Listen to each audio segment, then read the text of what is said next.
Muy bien, pues vamos a meditar en la palabra del Señor y quiero invitaros a abrir vuestras Biblias por la primera carta de Pedro. Primera de Pedro, capítulo 2, versículo 24.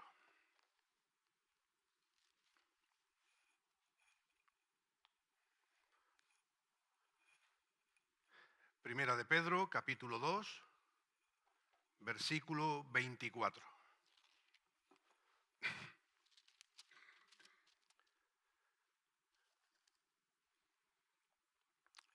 Y dice así la palabra del Señor.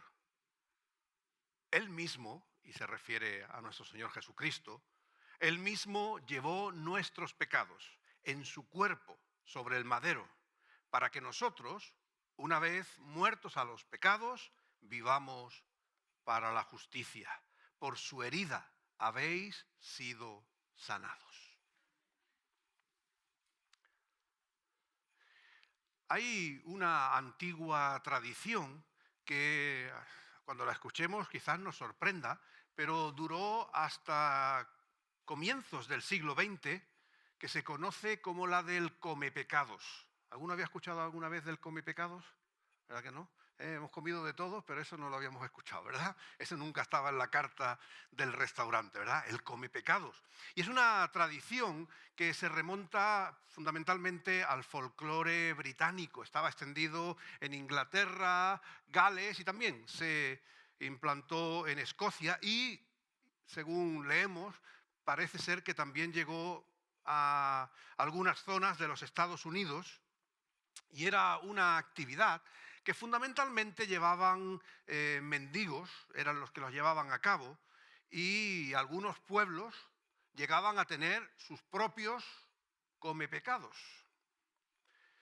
Y es que, pongámonos atrás en el tiempo, incluso llegando hasta la Edad Media, era un tiempo muy difícil, donde la muerte pues era mucho más cotidiana de lo que lo era ahora, ¿verdad? Por las grandes epidemias, por las guerras, en fin. Era un tiempo donde la muerte pues estaba muy próxima a la realidad y era un tiempo donde también las convicciones religiosas pues estaban muy marcadas y lo peor después de la muerte era el purgatorio.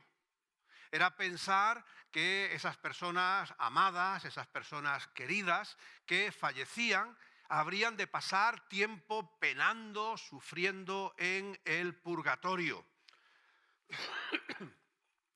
Y la Iglesia, la institución, pues era la única que tenía la capacidad, la posibilidad, el monopolio realmente de la absolución, es decir, de librar a la gente de pasar por el purgatorio.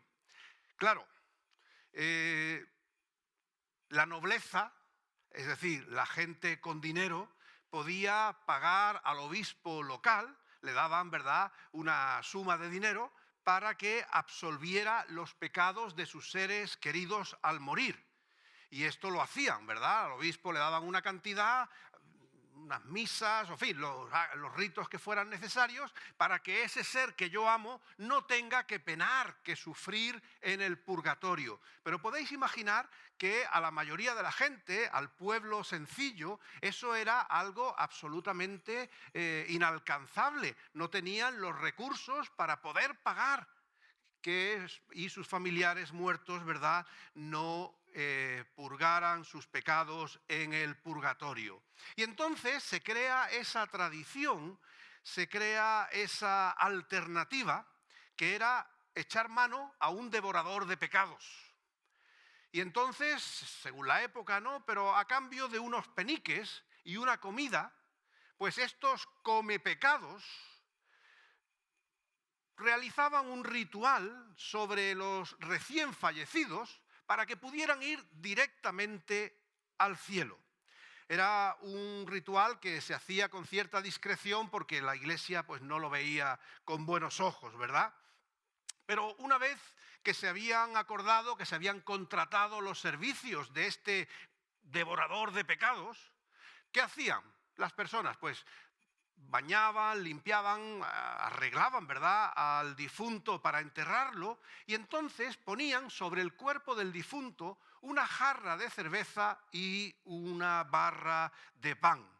Y se creía que ese pan tenía la capacidad de absorber los pecados. Es decir, los pecados del difunto se transmitían, se dirigían hacia ese trozo de pan sobre el difunto, y cuando llegaba la noche, pues el devorador de pecados, el come pecados, entraba en la casa, hacía sus oraciones, sus encantamientos, se comía ese pan y hacía que los pecados pasaran del difunto a su cuerpo.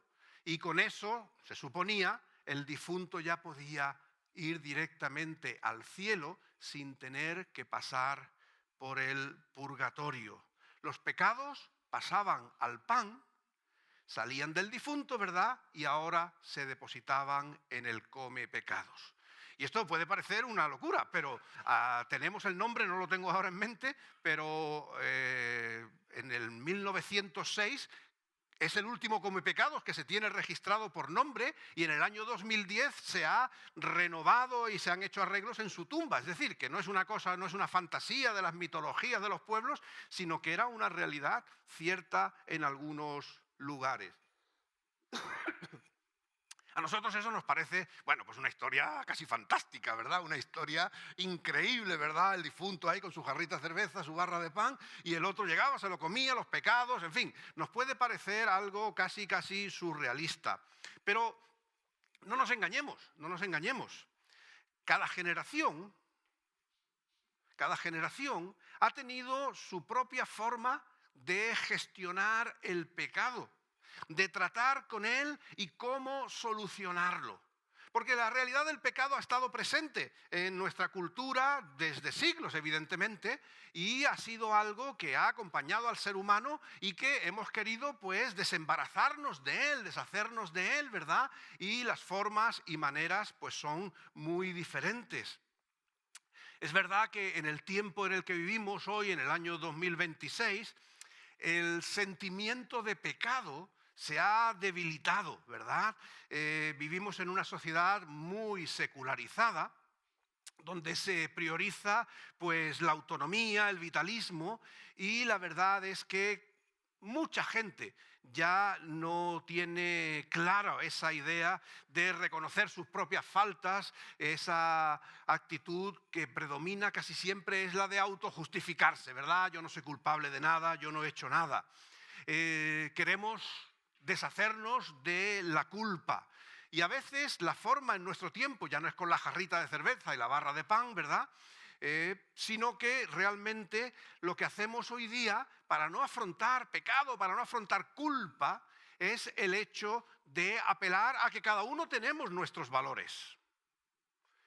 Yo no estoy atado a tu conciencia, a lo que a ti te pueda parecer bien o lo que te pueda parecer mal. Eso lo decido yo, para mí mismo, qué está bien o qué está mal. No hemos escuchado nunca cuando quizás confrontamos a alguien con sus acciones y nos dicen, oye, ¿y eso a quién le molesta? ¿Yo qué daño le hago a nadie haciendo lo que sea? No mato, no robo. No hemos escuchado nunca esas frases, ¿verdad? Que están cercanas en nuestro tiempo, en nuestra realidad. Son frases habituales en las cuales hoy, con las cuestiones de nuestra culpa, lo que hacemos es realmente pensar más en derechos que en responsabilidades. Y por tanto, no cargamos con ninguna condena. Pero esa es la teoría. Porque igual, ¿verdad?, que escuchamos, espero que no seamos nosotros los que los digamos, aquello de yo hago lo que quiero, pienso lo que quiero, en fin, no es esa una actitud muy cristiana, ¿verdad? Pero vivimos con ello, está en nuestro entorno, está a nuestro alrededor, y a pesar de que muchos presumen de eso, de esa autonomía, ¿verdad?, de yo hago, pienso y decido por mi cuenta, lo cierto es que todo ser humano tiene una conciencia moral que quizás deformamos, pero que al final se hace presente en todos nosotros, ¿verdad? De una manera consciente o quizás de una manera inconsciente, en todas las personas al final aflora, ¿cómo queremos llamarlo? Una conciencia, un algo que al final está dentro de cada individuo y son una serie quizás de pautas, de normas que hemos aprendido, que hemos heredado, no sé de dónde están, pero que al final afloran en nosotros y van marcando nuestro comportamiento. Hay un código moral en cada una de las personas, ¿verdad?, que puede ser que no coincida con ese código social del mundo en el que vivimos, pero hay normas en todas las personas, incluso las que pudiéramos considerar más amorales. Todos tenemos unas normas, unos criterios que organizan, que mueven nuestro comportamiento. Todos respondemos ante algo, ante algunos valores, ante algunos principios. Y eso, que es inevitable en el ser humano, hace que, como consecuencia, surjan remordimientos. Es curioso que esas personas que dicen yo no, como diría la Biblia, ¿verdad?, no tengo temor de Dios ni de hombre, ¿verdad?, pero al final encontramos que esas mismas personas en su realidad tienen esa conciencia y esos remordimientos, porque al final hay algo dentro de cada individuo que nos apela, que nos llama, que nos contrasta con lo que somos, con lo que hacemos. Quizás no hablamos hoy en nuestra sociedad de pecado porque hemos desconectado de esa dimensión espiritual. No vivimos en términos de ofender a Dios, pero la realidad es que nosotros, en el tiempo en el que vivimos, en nuestro mundo tan secularizado, seguimos sufriendo la realidad y los efectos de nuestra conciencia de esos valores a los que respondemos.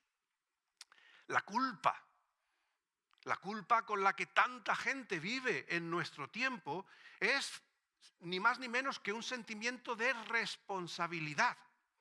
Responsabilidad por lo que hemos hecho o incluso responsabilidad por lo que debimos hacer y no llegamos a cumplir. Hay un reproche interno que a todos nos incomoda y a veces, cuando es muy marcado, nos llega incluso a atormentar, ¿verdad? Y fijaros, los especialistas nos dicen que esa culpa, que insisto, la tiene el que cree en Dios y el que no cree en Dios. Es decir, es un sentimiento de ese contraste moral que tenemos todos los seres humanos. Fijaros cómo a veces la culpa se manifiesta. A ver si lo identificamos. Ansiedad, tristeza, irritabilidad, pensamientos negativos recurrentes, autocrítica y a veces incluso se somatiza con fatiga y tensión muscular. ¿Escuchamos de esas cosas a nuestro alrededor? Gente que tiene esos síntomas y que a veces dicen no sabemos por qué. Pero en el fondo hay ese sentimiento de culpa, de una conciencia que no está en paz, que no tiene tranquilidad. Es ese sentimiento de ser inadecuado o incluso al final de haber obrado mal. Incluso todavía peor, sin haber hecho nada malo, nuestra cabeza, ¿verdad?, crea una serie de realidades inciertas, unas exigencias que no cumplimos y al final nuestro interior se revuelve y hay una carga emocional desproporcionada, ¿verdad?, que hace que la gente viva con culpa. Y es muy difícil escapar de la culpa. A veces nos gustaría tener al come pecados, ¿verdad? Dar unos peniques, que se tome la jarrita de cerveza, se alegre el cuerpo, se coma el pan y se lleve con sí la culpa de mi mala conciencia. Pero lo cierto es que la culpa está presente en la realidad del ser humano de distintas maneras, pero presente. Y lo realmente necesario, lo que realmente nos ayudaría, sería reconocerla, sería afrontarla, asumirla, bregar con esa culpa, antes de que ésta realmente nos perjudique de una manera irremediable. Pero otra vez la pregunta, ¿cómo lo hacemos? ¿Cómo lo hacemos? ¿Cómo bregamos con esa culpa? Si no creemos en Dios, no podemos culpar a Dios. Si no creemos en Dios, no creemos en el diablo. Tampoco le podemos echar la culpa. Porque muchas veces, para librarnos de nuestra culpa, de nuestra responsabilidad, proyectamos hacia los demás. Pero eso tampoco nos funciona. ¿Cómo podemos hacer frente a nuestra conciencia, a nuestra culpa? Como cristianos diríamos, a nuestro pecado. Para alcanzar, en definitiva, que es a donde yo quiero llegar, a alcanzar la paz y el descanso que todos y cada uno de nosotros necesitamos.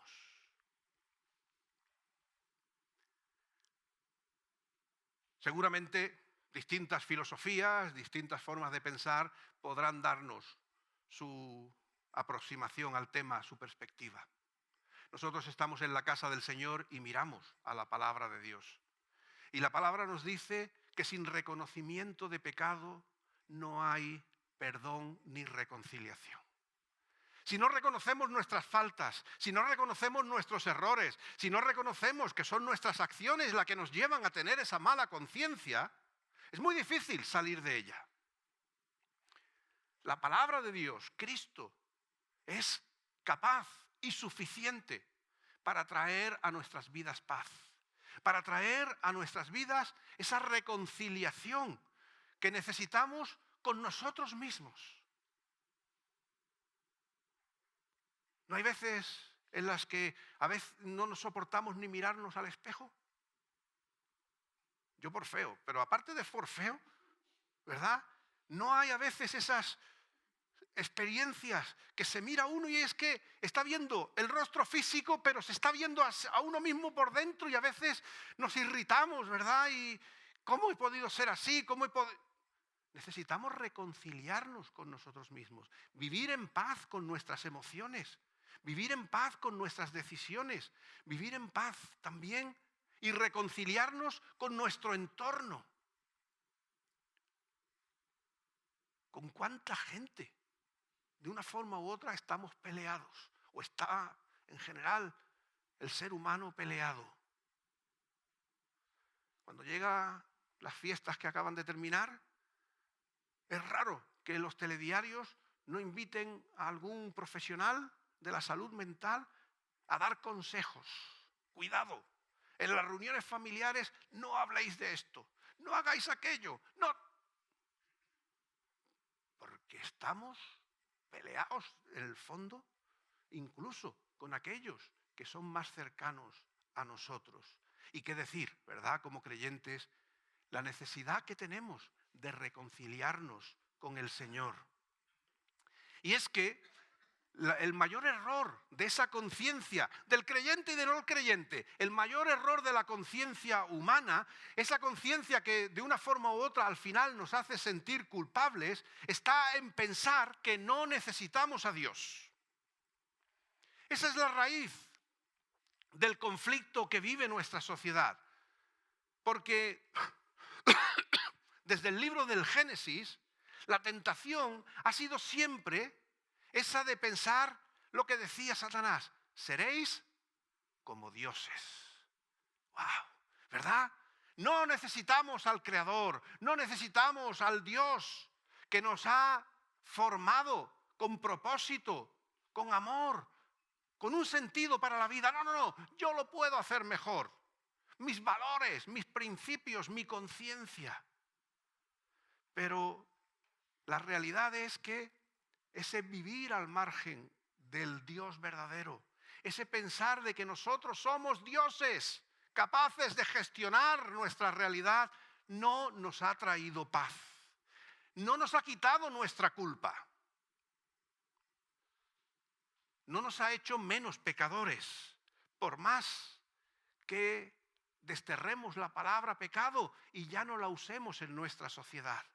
La realidad es que nuestra conciencia de pecado, nuestra conciencia de culpa está presente. No va a ser el pan sobre nuestro cadáver, que nadie tome nota para dejarlo en la última voluntad, que le pongan la barrita de pan y la jarra de cerveza, porque no va a funcionar tampoco.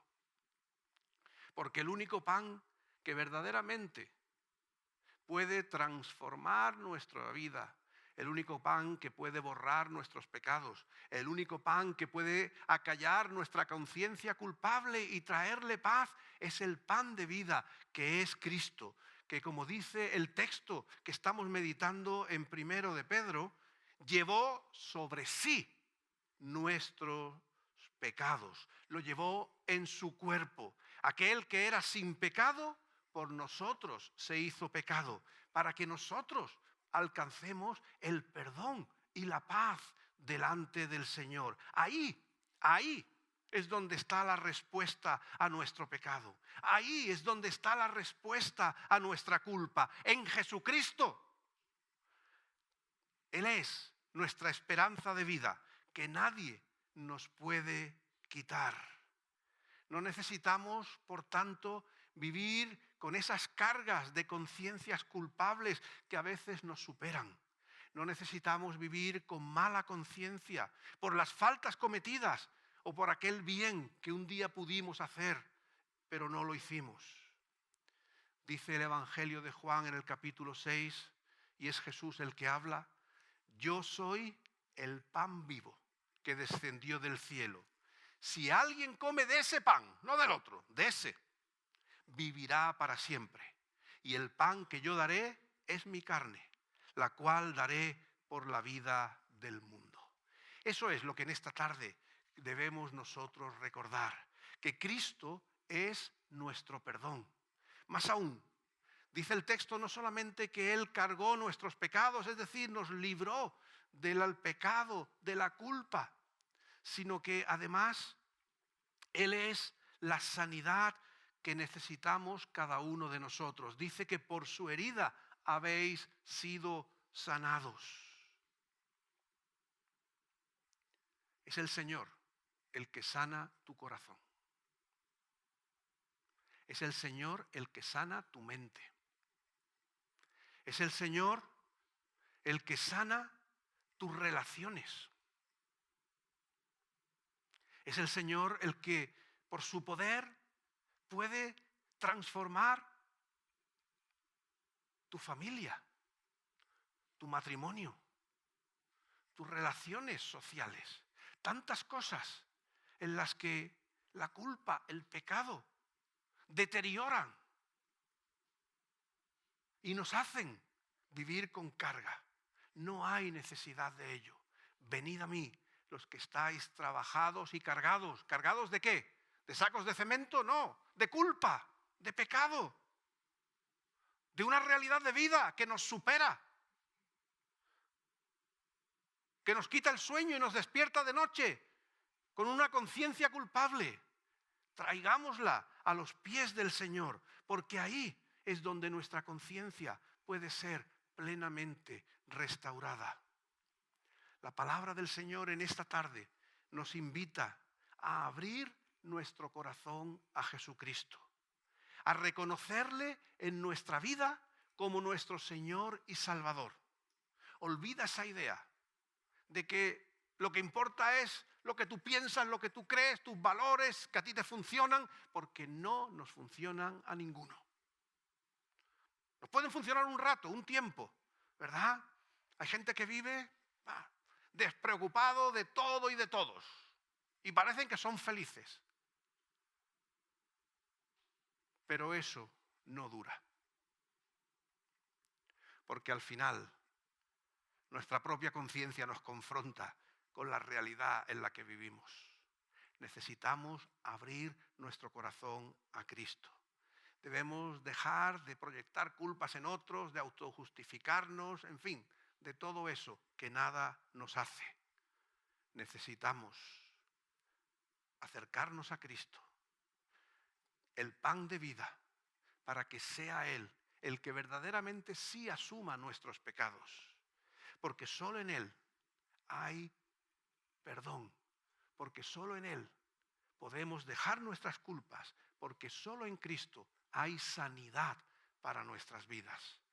Por eso, queridos hermanos y amigos, pensemos en esto.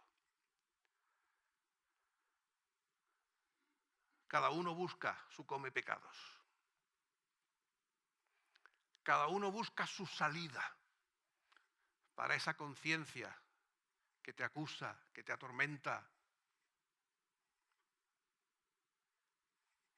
Pero en Cristo es donde está el verdadero perdón para nuestras vidas. Es en Cristo donde hay paz para nuestro corazón. Es en Cristo donde hay sanidad para nuestras relaciones rotas con nosotros mismos, con los que nos rodean, con el Padre. Por eso, queridos hermanos y amigos, acerquémonos a Cristo, aquel que llevó nuestros pecados, para que nosotros, por medio de él, podamos vivir, podamos tener sanidad y podamos un día alcanzar la eternidad. Que Dios nos bendiga.